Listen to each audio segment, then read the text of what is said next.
ஸ்டாஃப்கள் போறதுல ஒரு பக்கம் இருக்கட்டும், ஸ்டாஃப்கள்ட்ட சொன்னா போறாங்க. ஜும்மா தொழுகை யார் மறுக்க போறா? அரை மணி நேரம் 1 மணி நேரம் கடை அடைச்சிருங்க, தொழுகைக்காக எல்லாம் சேர்ந்து போய் தொழுதுட்டு வாங்க. எவ்வளவு பரக்கத் அல்லாஹ் தஆலா கொடுக்குறான், எவ்வளவு வருமானத்தை அல்லாஹ் தஆலா கொடுப்பான். கண்ணியத்துக்குரிய சகோதரர்களே, இதை நாம் நம்முடைய வாழ்க்கையை நடைமுறைப்படுத்தி பார்த்தாதான் தெரியும் பரக்கத் எங்க இருந்து வருது, எப்படி கிடைக்குது. ஆக நீங்கள் கல்லை மதித்து நீங்கள் நடக்காதீர்கள். நபி அவர்களுடைய சொல்லை பாருங்கள். நபி அவர்களுடைய சொல் என்ன இருக்கு? ஹஜ்ரத் உமர் ரலியல்லாஹு அன்ஹு பார்த்து நபி ஸல்லல்லாஹு அலைஹி வஸல்லம் சொன்னாங்க, உமர், உம்மை கொல்லக்கூடிய நபருடைய பேர் இது, இவர்தான் உம்மை கொல்வார். அந்த பேரையும் சொன்னாங்க, அந்த நபரையும் அடையாளம் காட்டி கொடுத்தாங்க நபி ஸல்லல்லாஹு அலைஹி வஸல்லம். இவங்களுடைய கைகளால் தான், இந்த நபருடைய கைகளால் தான் நீங்கள் கொல்லப்படுவீர்கள். எவ்வளவு ஆச்சரியமான விஷயம். நம்ம தெரிஞ்ச என்ன செய்யணும், உடனே அந்த ஆளை முடிச்சு அடிச்சு என்ன இவன் தான் அடிப்பானாங்க. உமர் ரலியல்லாஹு அன்ஹு நம்பிக்கை பாருங்க, சொல்லை நம்பிக்கை. அந்த மனிதர் வருகின்றார், வந்து உமர் ரலியல்லாஹு அன்ஹு இடத்துல ஒரு நேரத்தில் ஒட்டகத்தை கேட்கிறாரோ, எனக்கு ஒரு ஒட்டகத்தை கொடுங்க, சவாரி செய்ய ஒட்டகம் வேணும். அப்துல் ரஹ்மான் பின் முல்ஜிம் உமர் ரலியல்லாஹு அன்ஹு சஹாபா கிட்ட சொல்றாங்க, ஒட்டகம் கொடுங்க அந்த நபருக்கு. ஒட்டகத்தை வாங்கிட்ட அந்த நபர் போன பிறகு அமீருல் முஃமினீன் ஹஜ்ரத் உமர் ரலியல்லாஹு அன்ஹு மற்ற அங்க இருந்த சஹாபா கிட்ட சொல்றாங்க, இவனை பத்தி தான் நபி ஸல்லல்லாஹு அலைஹி வஸல்லம் சொன்னாங்க, இவன் தான் என்னை கொலை செய்யக்கூடியவன். இவனை பாருங்க, அவனுக்கு உதவி செய்யறாங்க உமர் ரலியல்லாஹு தஆலா. சஹாபாக்கள் கேட்டாங்க, ஆவேசப்பட்டு கேட்டாங்க, அமீருல் முஃமினீன் அனுமதி கொடுக்க உடனே பிடிக்கிறான் அவனை. ஏன்னா ஒன்றும் செய்ய முடியாது, அவனை விட்டுருங்க. நபி அவர்களுடைய சொல் உண்மையானது, அவனை ஒன்றும் பண்ண முடியாது, அவனுடைய கைகளால் நான் கொல்லப்படுவேன். எந்த அளவு நம்பிக்கை, நம்பிக்கையின் உச்சக்கட்டம். ஒரு நேரம் வந்தது, அவன் தாக்கினான், அவனுடைய அந்த தாக்குதலினால் ஹஜ்ரத் உமர் ரலியல்லாஹு அன்ஹு அவர்கள் கொல்லப்பட்டார்கள், ஷஹீதாக்கப்பட்டார்கள். ஆக இன்று முஃமின்களுக்கு தேவை என்னவென்று சொன்னால், நபி அவர்களுடைய சொல்லை நம்பிக்கை கொண்டு நீங்கள் செயல்படுத்துங்கள். எதை அவர்கள் நபி ஸல்லல்லாஹு அலைஹி வஸல்லம் ஹராம் என்று சொல்லி தந்திருக்கின்றார்கள், அது ஹராம். ஏன் எதுக்கு கேள்வி கேட்கவில்லை. தங்கத்தை ஹராமாக்கி இருக்கின்றார்கள், தங்கம் அணிவது ஆண்களுக்கு ஹராம். கல்யாண நேரத்தில் மட்டும் ஒரு செயினை மாட்டிக்கிறோம், மாப்பிள்ளைக்கு மோதிரத்தை போடுறது எல்லாமே ஹராம். பிறந்த ஆண் குழந்தைகளுக்கு தங்கத்தை அணிவிப்பதும் ஹராம். பல இடங்களில் பார்க்கிறோம், ஆண் குழந்தை பிறந்திருக்கு, ஆண் குழந்தையுடைய கருத்துல தங்கச் சங்கிலி, தங்கத்தினுடைய மோதிரங்கள். நபி ஸல்லல்லாஹு அலைஹி வஸல்லம் தங்கத்தை ஆண்களுக்கு ஹராம் ஆக்கி இருக்கின்றார்கள்.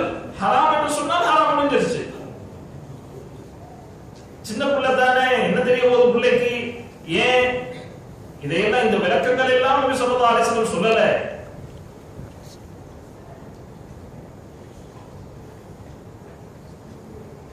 ஆக நபியினுடைய அறிமுகம், நபி வழியினுடைய முக்கியத்துவம்.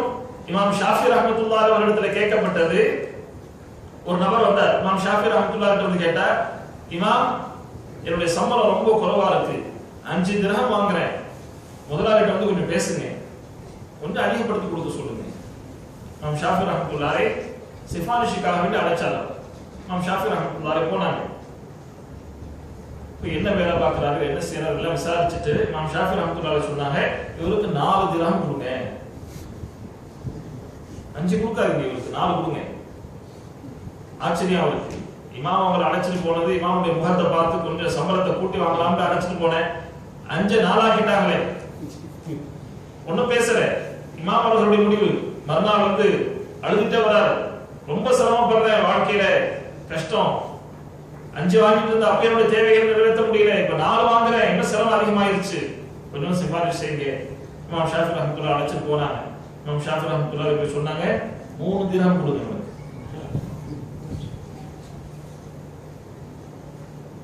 அந்த நபர் ரொம்ப பேசல. இமாம் ஷாஃபி ரஹ்மத்துல்லாஹி சொன்னாங்க, போங்க, நீங்க 3 திரஹம் வாங்குங்க, போதும் உங்களுக்கு.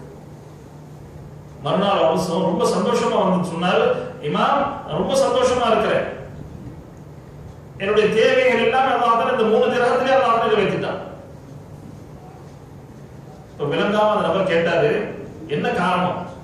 5 வாங்கி என்னுடைய தேவையை நிறைவேற்ற முடியல, 4 வாங்கி என்னுடைய தேவையை நிறைவேற்ற முடியல, 3 என்னுடைய தேவைகள் அல்லாஹ் நிறைவேற்றுறான், என்ன காரணம்?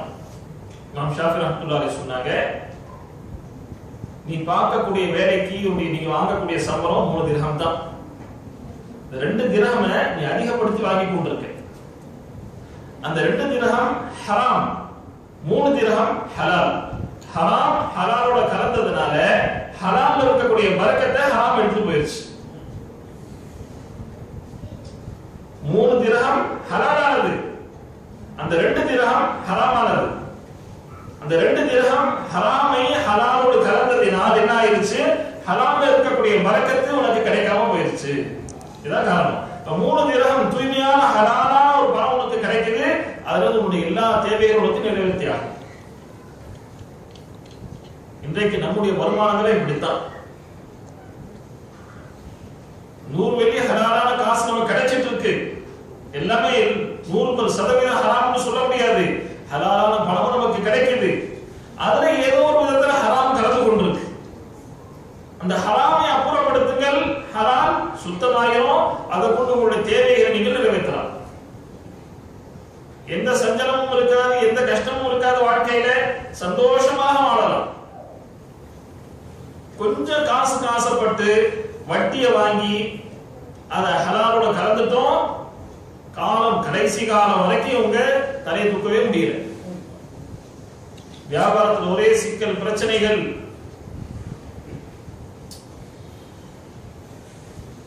ஹராமை நீங்கள் ஹலாலுடன் நீங்கள் கலந்து விடாதீர்கள். ஹராம் என்று சொன்னால் அது ஹராம் தான், ஹலால் என்று சொன்னால் அது தூய்மையானது. பெட்ரோலுக்கு, வண்டிக்கு பெட்ரோல் தான் ஊத்துறோம், டீசல் ஊத்துற வண்டி ஓடல. பெட்ரோல் ஏற்றுக்கொள்ளக்கூடிய இன்ஜின்ல டீசலை கொண்டு ஊத்துறோம் சொல்ல என்ன ஆகும்? அந்த வண்டி ஓடாது.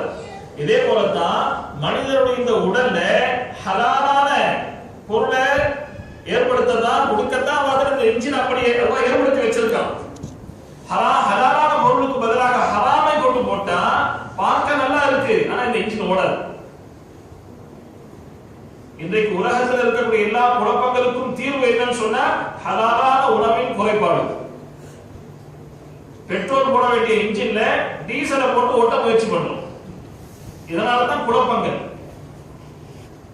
வாழ்க்கையில பறக்கத்தில்ல, சண்டை சச்சரவு, துன்பங்கள், துயரங்கள்.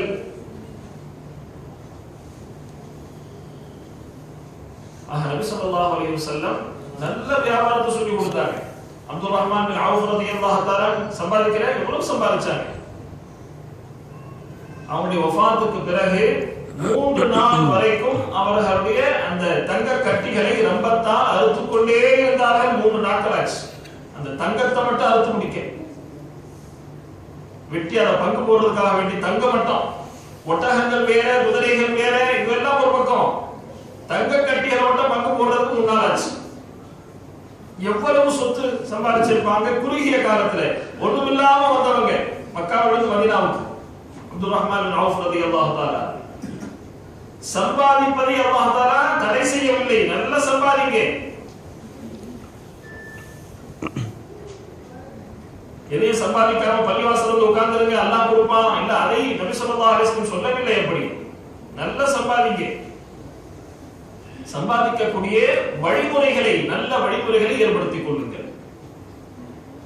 காசு பணம் அதிகமா வர வர என்ன செய்யணும்?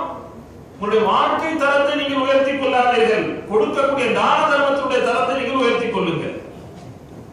காசு வர வர என்ன ஆகுது? உங்களுடைய வாழ்க்கை தரம் தான் உயர்ந்துக்கும். சாதாரண வீட்டுல இருந்தவர் வீடு பெரிய வீடு, ஒரு வீடு இருந்துச்சு, இப்ப 4 வீடு. காசு வர வர வர என்ன ஆகுது? வாழ்க்கையுடைய தரம் தான் உயர்ந்தே தவிர கொடுக்கக்கூடிய தரம் உயர்வதில்லை. நபி ஸல்லல்லாஹு அலைஹி வஸல்லம் அவங்களை பார்த்து அல்லாஹ் என்ன சொன்னா? இந்த மலையை நான் தங்கமாக்கி கொடுத்து விடுகின்றேன். உஹதுடைய மலை எங்க இருக்கிறார்? நபி ஸல்லல்லாஹு அலைஹி வஸல்லம் வீடு எப்படி? ரொம்ப சின்ன ஒரு வீடு தான். நின்று கைகளை உயர்த்துவார்கள் என்று சொன்னால் மேல இருக்கக்கூடிய கூரை கைக்கு படும். உறங்கினார்கள் என்று சொன்னால் கால் வீட்டுக்கு வெளியில கால் வரும்.